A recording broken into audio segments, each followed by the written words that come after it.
तुमचा registered email ID आणि password टाकून नीट UG 2026 चा स्टुडंट पोर्टलवर लॉग इन करा.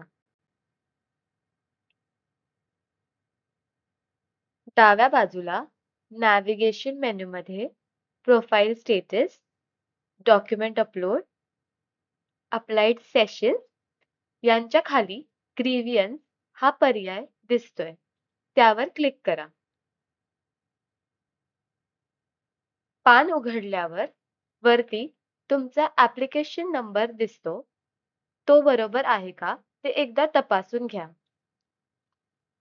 ग्रीव्हियन्स कॅटेगरी ड्रॉपडाउन वर क्लिक करा.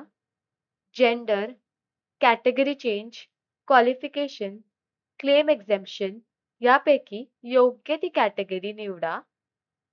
गरज असल्यास एकापेक्षा जास्त कॅटेगरी सुद्धा निवडता येतात.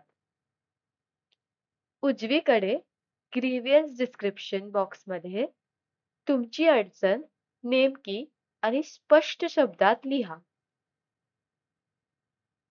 खालील टेबलमध्ये कोणत्या डॉक्युमेंट्स चुकीच्या अपलोड झाल्या आहे हे रिमार्क कॉलममध्ये लिहिलेले असते. उदाहरणार्थ, रॉंग डॉक्युमेंट, काइंडली रिअपलोड किंवा सेल्फ अटेस्टेड द डॉक्युमेंट. संबंधित रांगेत चूज फाईल या बटणावर क्लिक करून योग्य कागदपत्र निवडा.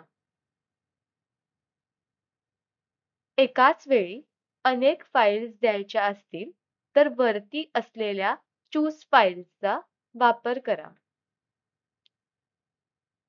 प्रत्येक फाईल 300 KB पेक्षा मोठी नसावी, नाहीतर file should not be greater than 300 KB असा एरर येतो. सगळी माहिती आणि कागदपत्र एकदा तपासून घ्या आणि सेव्ह अँड नेक्स्ट बटणावर क्लिक करा. सबमिट केल्यावर तुमची तक्रार खालील टेबलमध्ये ID आणि डॉक्युमेंट काउंटसह दिसेल आणि स्टेटस अपडेट होण्याची वाट पहा.